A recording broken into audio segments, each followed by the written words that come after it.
Farg'ona davlat universiteti talabalari va magistrantlari diqqatiga. Ilm yo'lini tanlagan aziz yoshlar, endilikda siz yillik o'quv rejasida belgilangan dars mashg'ulotlari va mavzularni nafaqat oliy ta'lim muassasasiga kelgan holda, balki maxsus platformaga joylanuvchi video darslar orqali ham o'zlashtirishingiz, bilimlaringizni mustahkamlashingiz mumkin. Bu borada biz sizga yaqindan ko'mak beramiz. Ya'ni oliygoh professor o'qituvchilar tomonidan olib borilgan dars jarayonlari tasvirga olingan holda taqdim etiladi. Biz sizning mukammal va sifatli ta'lim olishingiz tarafdorimiz. Siz istagan paytingiz va joyingizda ushbu darslarni tomosha qilishingiz va mavzularni mukammal tarzda o'zlashtirishingiz mumkin. Farg'ona davlat universiteti rahbariyati talabalar uchun qulay va mukammal ta'lim sharoitlarini yaratib berishga hamisha tayyor.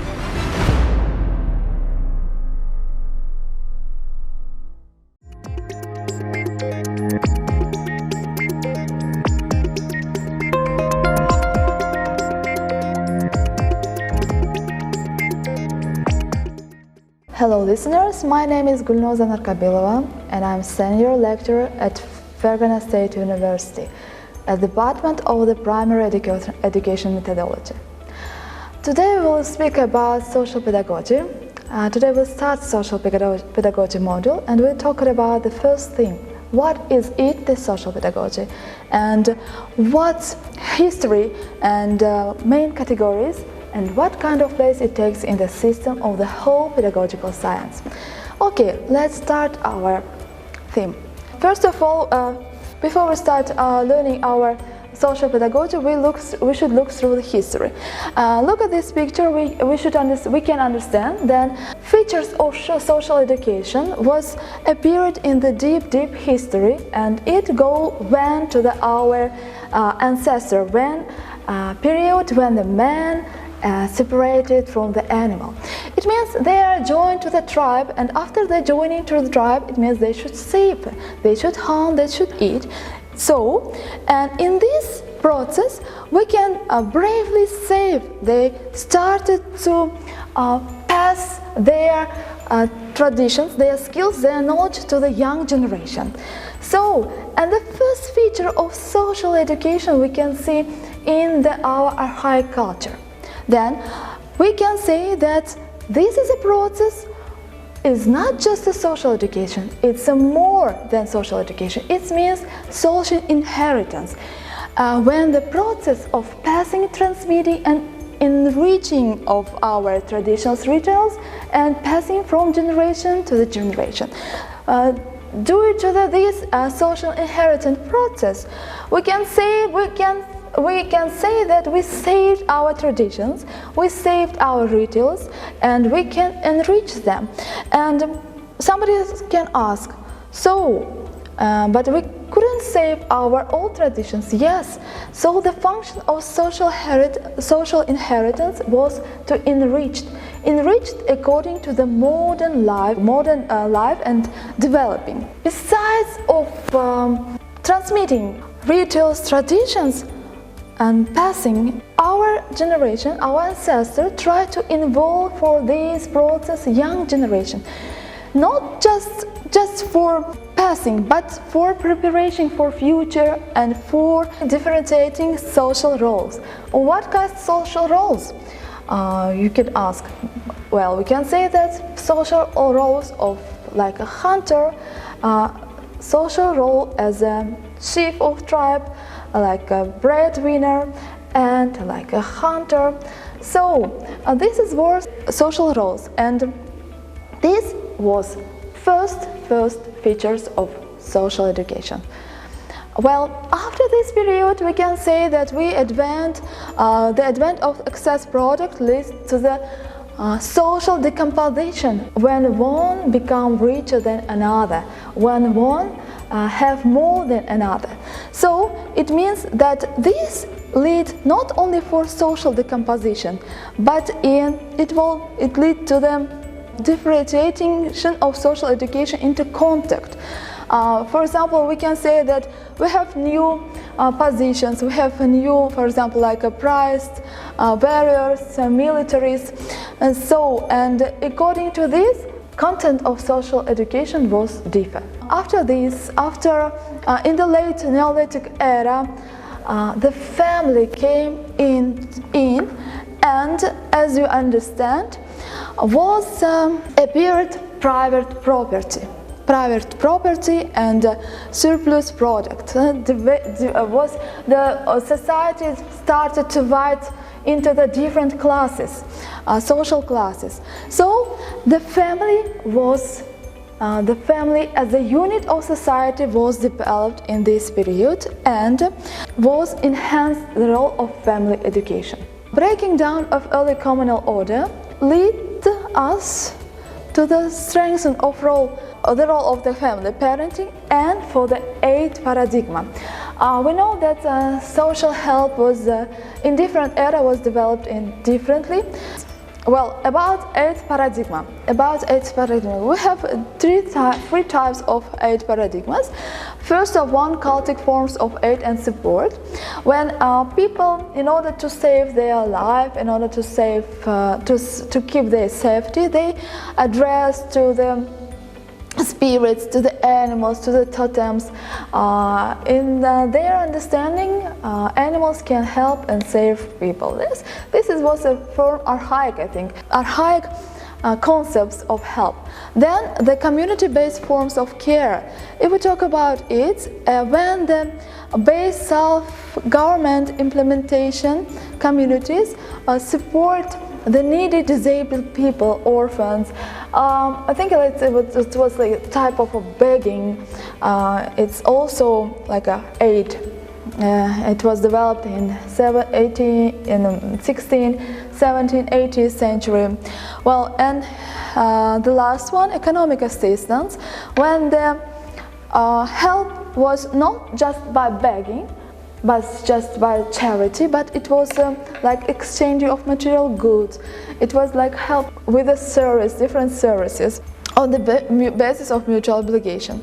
Well, and you ask who discovered or who is founder of this social pedagogy, I can say that a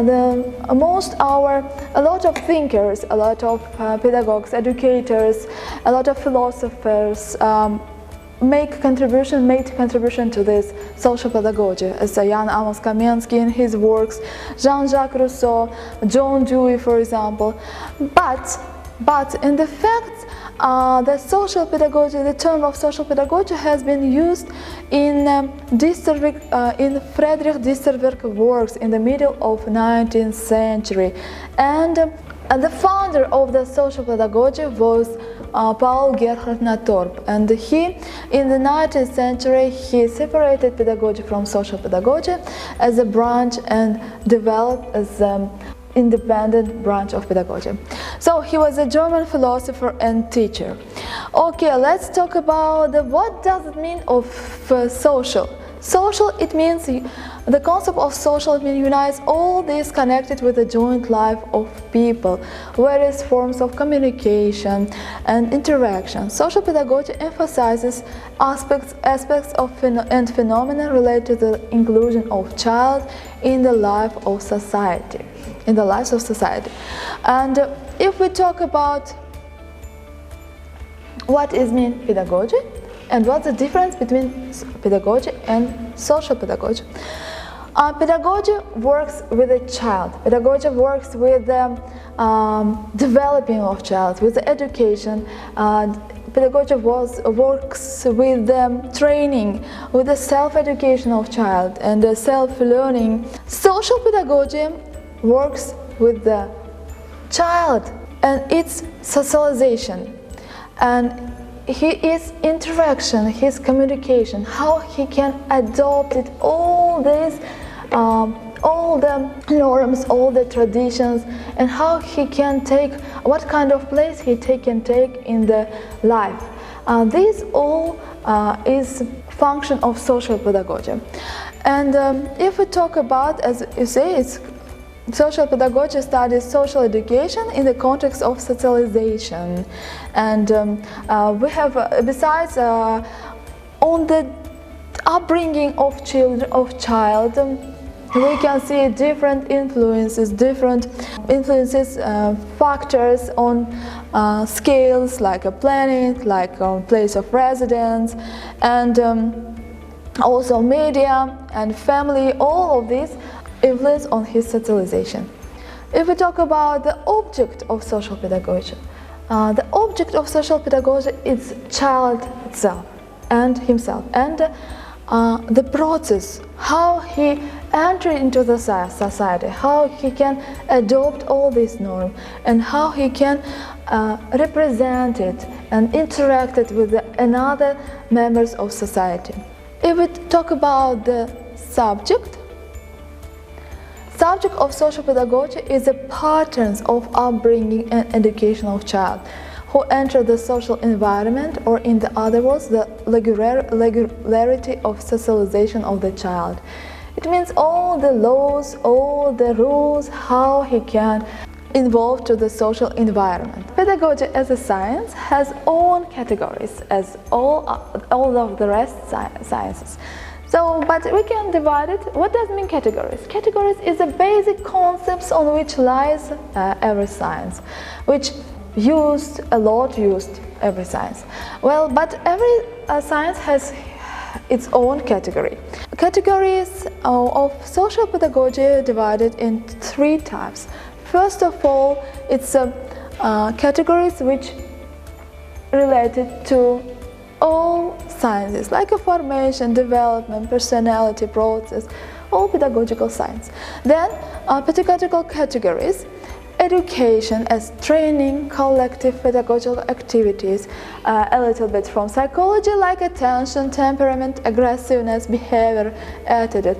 And besides, it has own categories like a socialization, social environment, social protection, factors of socialization, society, social education, social institution, guardianship, orphanhood, adoption, desocialization, and social adaptation. As you see, main categories of social pedagogy, all of this connected with the social and like a process, activity, development. But the most main and the most important category, it is socialization. What happened in socialization? What does it mean, socialization? It means the process. It's a big process when child from his born till the death, he passes this process of socialization. And the process is a spontaneous interaction of a person with society when he is not prepared, and society with all his rules influence on child. Then it's a process of influence by the state on the circumstances of lives. For example, in different countries was war, and it strongly influenced on child's psychology, on child's education, on child's behavior. Then we can say that process of purposeful creation of condition for human development is like education. When in education is like a very big process where a child pass this socialization. I think it's the most good and the most important. Okay, what kind of social institutions passes child through the life? It's two social institutions, as you see. First of all, spontaneous and purposeful. What does mean spontaneous, and what kind of institutions it includes? It includes friendship institutions, media, street, the institutions which influence without any regularity, without any purpose. It's just change the mind and strongly change the mind of a child. But this, in opposite of this, we have purposeful institutions like institution of family, education, upbringing, culture, religion, like different courses, language courses, different culture centers. Purposefully try to develop child and try to develop necessary skills with which he can interact with the other members of society. Besides of it, we can say that sociology's pedagogical system is big, and it doesn't work alone. For example, only schools or only, for example, family.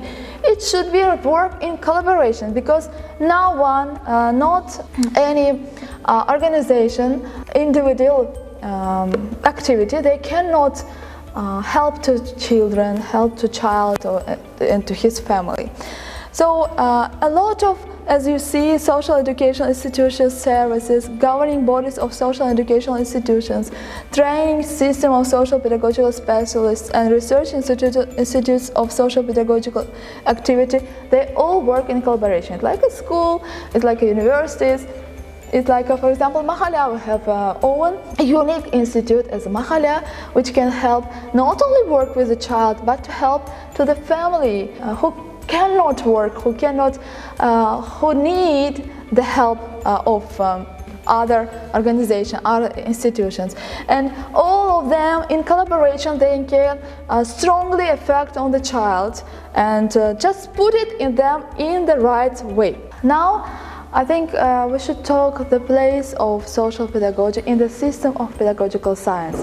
And as you see, pedagogy, social pedagogy cannot act alone, cannot survive alone without other pedagogical science.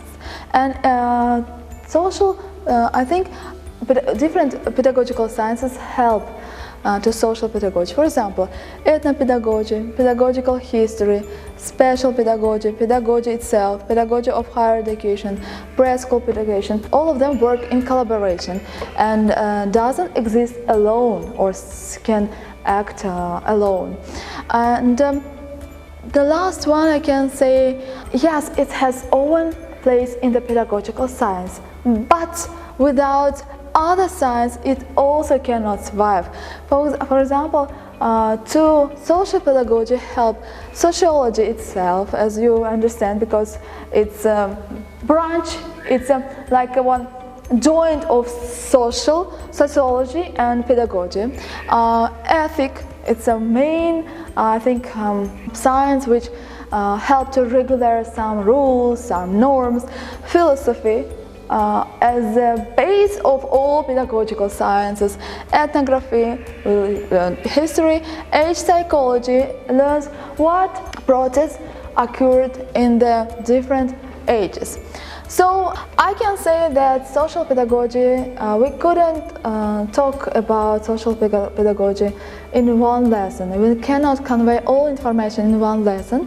This is what the main idea, the main concepts which I want to talk and I want to pass for you, and thank you for your attention.